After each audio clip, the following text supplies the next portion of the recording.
So welcome to the MJSA podcast. My guest today is designer and goldsmith and gemologist, Geralyn Sheridan. Geralyn creates a socially responsible jewelry that incorporates a lot of natural textures and curves and flowing movement. And today we're going to talk a little bit about that and the things that inspired Geralyn to create all of her standout jewelry pieces. So Geralyn, thank you for being with us. Thanks for inviting me. I'm happy to be here. Well, we're glad to have you. Your shop, your gallery and studio and everything is located out in California. You're in Chico, California, is that? Chico, California. It's north of Sacramento, just at the base of the Sierra foothills. And I think it's accurate to say that it's a kind of a family-run business that you have. Yeah, we are family. We also have some real estate. So we do the jewelry, we do the real estate, and all of our family members, including the watchdog, is included. Excellent. It really is a family affair. Good. It is. It works really well. So we had asked you today to pick out. I asked you today to pick out 5 pieces of jewelry that, or 5 pieces that were good examples of jewelry that you've done that we could go through and talk about your inspiration behind each one, and sort of what experiences and emotions or visual cues or whatever it happened to be that really fueled the concepts behind these particular designs. So for those of you that are listening to the audio version of the show, you can head over to mjsa.org where we'll have the show notes for this particular episode, and you can see the images there as well as the other links and things that we'll talk about. And you can also click on the link in the description for this episode to get there as well. So let's get started. Let's see if we can pull up our examples here. Starting out with this image, which not jewelry, but important because number one here in terms of inspiration that we wanted to talk about was ribbon candy. It's beautiful, colorful ribbon candy. And I have great memories of that, of being a kid. And I actually did ceramics way back. And I had a friend who said, what is that back and forth curvy movement you always do with the clay? And now you're doing with the jewelry. I said, I'm not sure, but I think it's the ribbon candy. And then I looked at the ribbon candy. I'm like, oh, yeah. I mean, it's just so pretty. It's tasty. I used to steal, grandma used to have, sorry, my phone went off. I used to steal it from my grandma's, glass dish. She would have it and we would get allotted, like you get 3 curves, and that was it. So I just have such fond memories of the holidays and always having ribbon candy around when I was a kid. I was thinking the same thing. I think everybody that mentioned it to remembers there being some bowl or something sitting at their grandparents' house, parents' house somewhere, that always had it.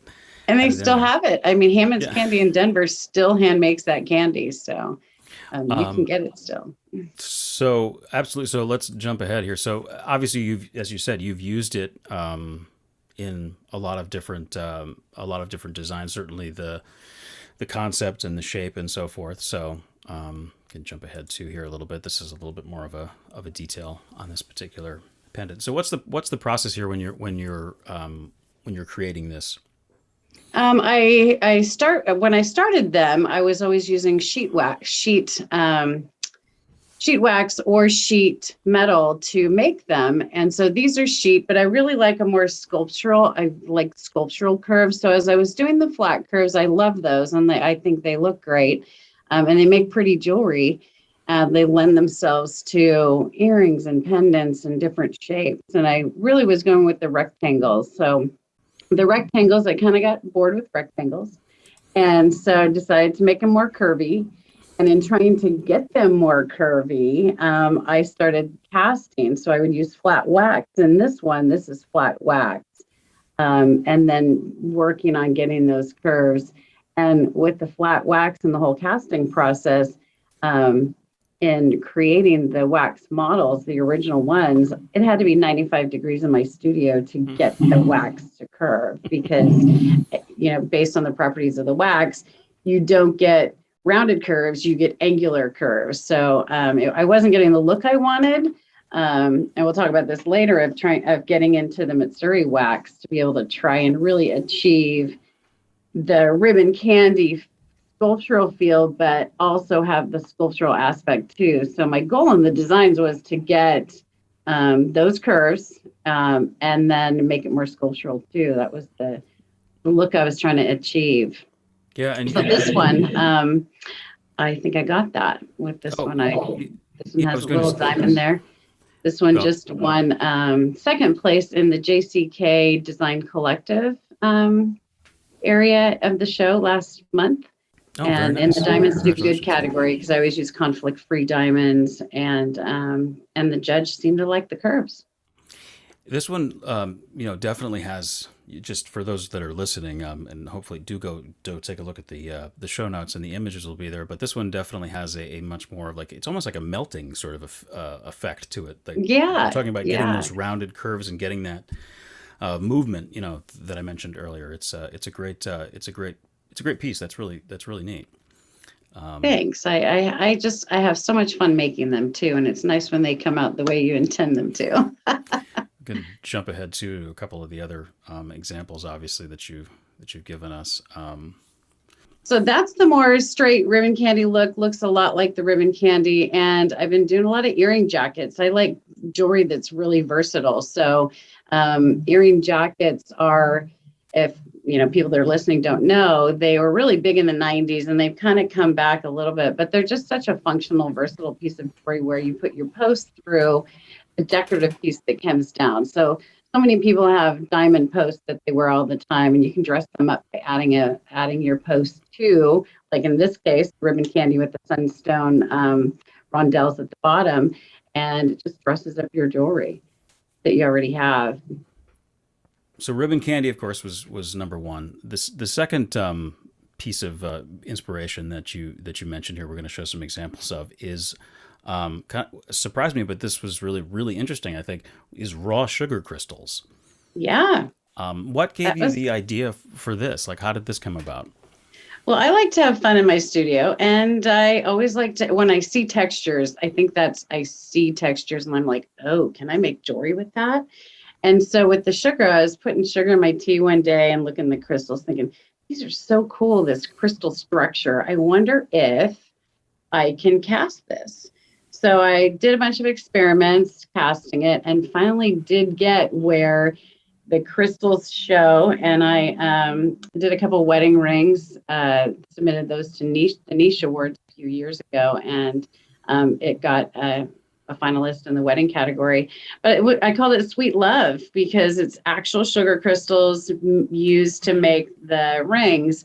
So one of them is I can emboss them in the wax to get the negative of the sugar crystal, or I can put them on the wax and create the positive for the crystals.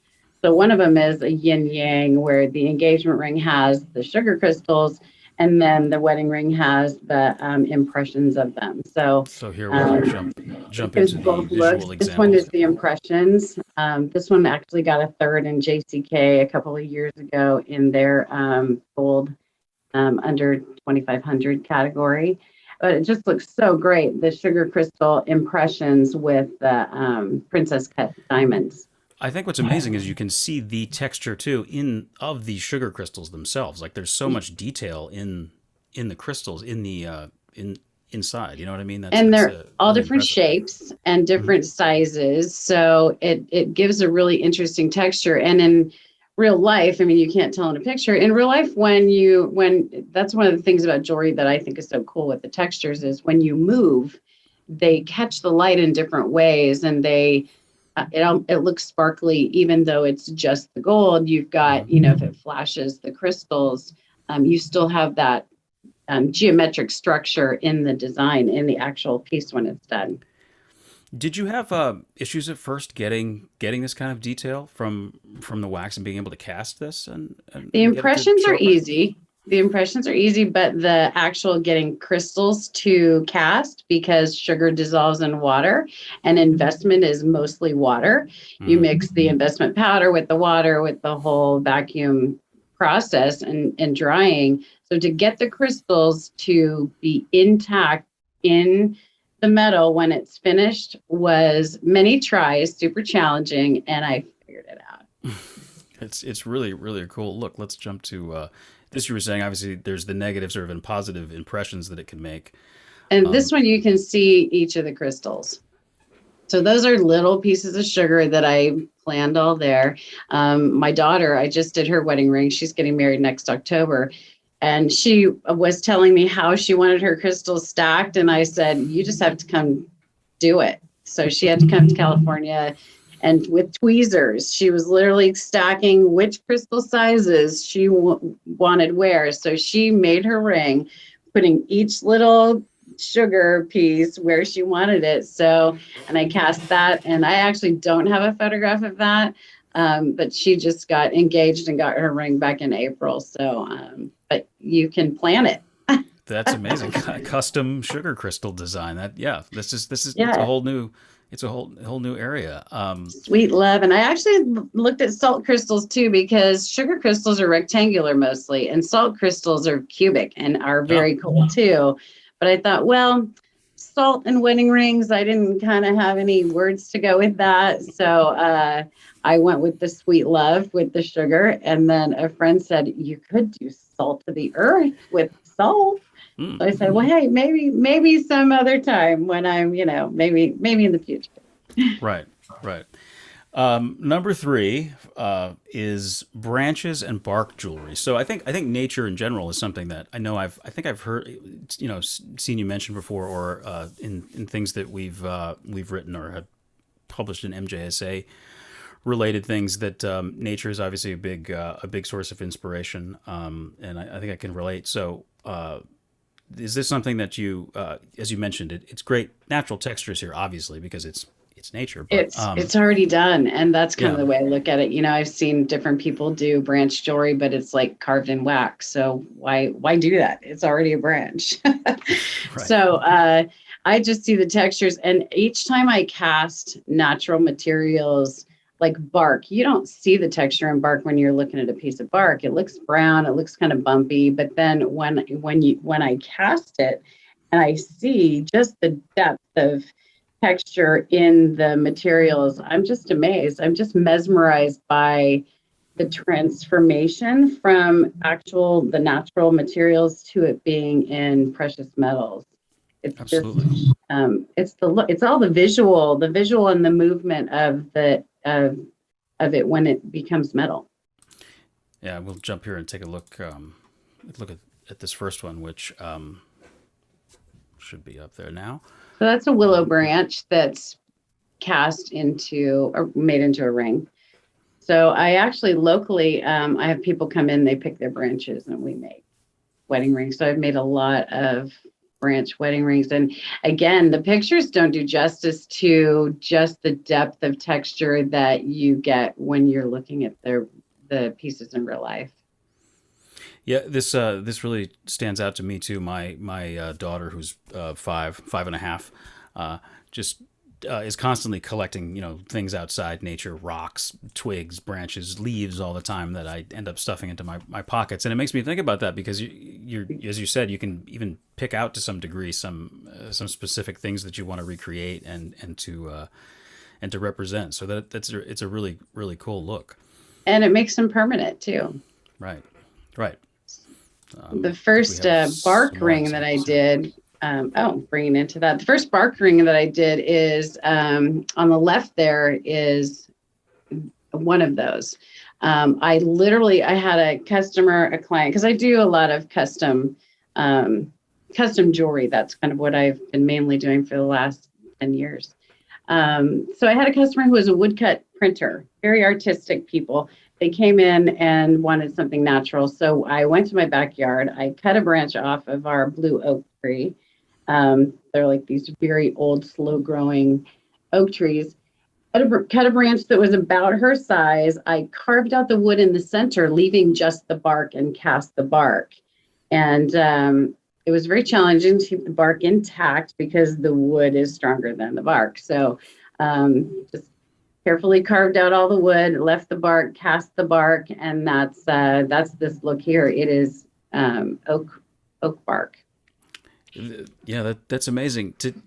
I was thinking that same thing. Bark, I mean, in certain certain situations, I'm sure is just really fragile too. I mean, just not gonna, it's hard to probably hold together in a lot of different cases. I'm just imagining, as you said before, there's a lot of trial and error to the technical production Yeah, side of this.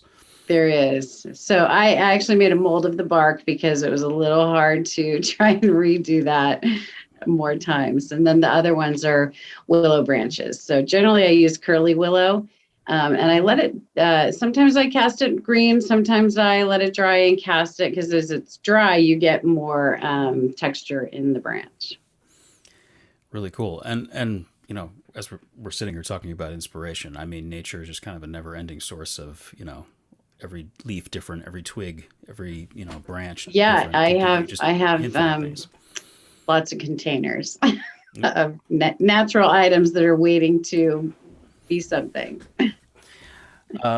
So number 4, you said was fingerprints with storylines rings. So, and this is something that, as you were talking about in terms of custom jewelry, this is sort of the thing that you offer, that one of the things that you offer that allows customers to, use their fingerprints and things like that in the rings. So I will bring up that example again here. Yeah, this came about kind of in a funny way, because I had a gentleman who came in and he was a Harley rider, and he had these Harley wing earrings of his wife's that he wanted his ring to have that wing look. So took a mold of her earrings, pressed the mold onto a soft wax so I could get the exact wings he wanted. But in doing that, the wax was soft, and so it was taking my fingerprint impression on it. And so I said, hey, I think it'd be so cool if you both put your fingerprints in the ring, because they're already mine. If you replace mine with yours, that I thought that'd be cool. And I said, or I could polish them off if you don't like that idea. He's like, oh, that's silly. Just polish them off. So I polished them off, and I thought, silly, this seems cool. So I made a couple of rings. These all have my fingerprints in the background. So they're either maker fingerprints if you like something that I do, if you want to order that. Or clients come in and they literally make their own wedding rings. So put it on a mandrel, whatever size they are. They put their fingerprints on. Sometimes it's kids for mom. Sometimes it's engaged couples doing their own. And they put their own fingerprints in their own rings. And then the lines, those are wire wax. They do what lines they want. So I had one couple who she gardens, and they got married at the river. So she had a little flower and then exactly the lines of the eddy where they got married at the river. So it's just very personal. And then they actually make their rings, and it's I cast, polish, and finish them, but they actually make the original. It's pretty cool. Really, again, so much, just kind of an infinite amount of personalization and things that you can do there. Kind of taking that personalization level to kind of a whole different sphere at that point of being able to really make it something that's your own and something that's permanent. So. And when you're going to wear something every day for the rest of your life, it is really great if it's durable for decades and you love it. It tells your story. So that's why I called them our story, so they could tell their story. One of those rings got a JCK award. It actually won first in 2013 in the gold category. Oh, that's great. The fifth example that we're going to get to here, number 5, is actually featured in the October 2021 issue of MJSA Journal.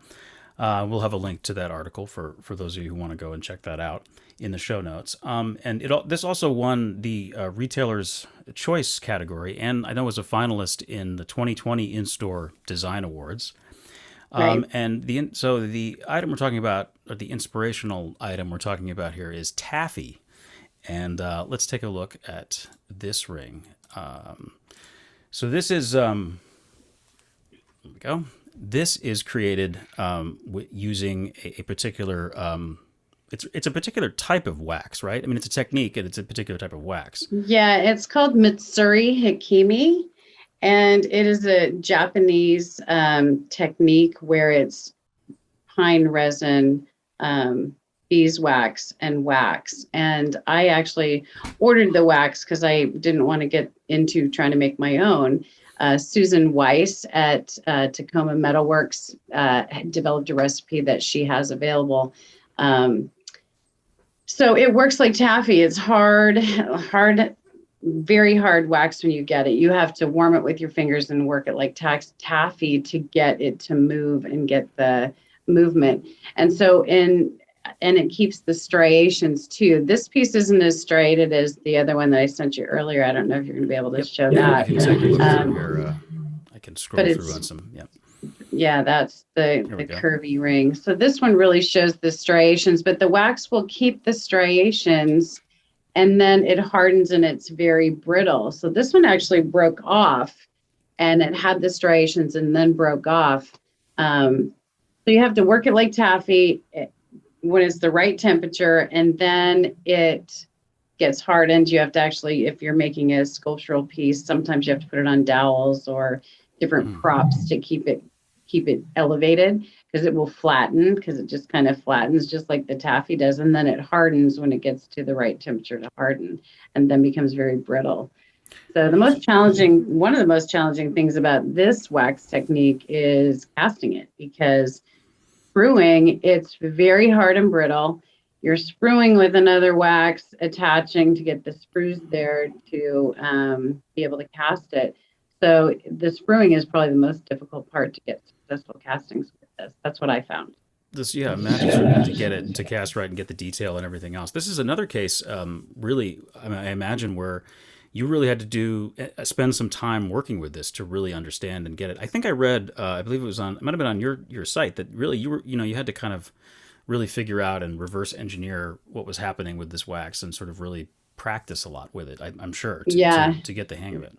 Yeah, and just really trying to get the curves between starting with the flat wax where I couldn't get the curves I wanted, and then trying to get this. I thought, oh, this is the solution. When I came across this look, I thought, this is the solution. I'll finally be able to get the curves and movement that I want in the designs. And it was way more difficult than I originally thought. I think in listening to you talk about coming up with the idea, for example, to use the sugar crystals, it seems like, in terms of inspiration, and I think people who do a lot of creative things, or certainly make their living doing creative things, probably can relate to that sense of you're kind of always switching between that input mode and output mode. So when you're in that input mode, sometimes you're picking up things from all over the place, and I think it sounds like that's the way sort of that you operate. I'm sure. Are you always sort of kind of on the lookout for those types of things that can inspire you to try something new? Yeah, I go on a walk. I'm looking at the ground, I'm looking at textures, and then something sparks, like the tea with the sugar. And then the fun part, because I love the processes of the metal smithing and just being a maker, that's the most exciting thing. And the challenge of, oh, how can I do that? Will that work? Like with the sugar, oh, will it come out? Because it looks so cool. Same with the curves with the Matsuri. It's like, okay, I want to get these curves. And the fingerprints. I was shocked when how nice the fingerprints looked as a texture when they were cast. So a lot of it's kind of a surprise. I've cast a lot of things that didn't work. Like one that I thought was going to be amazing was pencil. When the old time pencil sharpener, when it has that big curve of wood that comes off with the edge. Cast some of those, didn't come out so well. So it's the experimentation and the creativity and the fun part of processing and making things that is just. And I'm sure sometimes that leads to other things too. You discover some particular property of something that says, oh wait, I can also try this. And it's kind of, it just grows from there, I'm sure. Yeah, it does. It does. That's great. That is the exciting part. Absolutely. I'm sure. Yeah. Well, thank you so much for sharing this with us and for taking the time to be on the show today. We really appreciate it. And again, you can check out the show notes for this episode on MJSA.org. And also there'll be a link here in the podcast show notes, in the podcast description rather, and follow up and make sure you can see visually. If you just listen to the audio version, go through and follow along with us. So thank you again, and we'll talk to you next time. Thank you so much, Travis. Appreciate it. You have a great day. You too.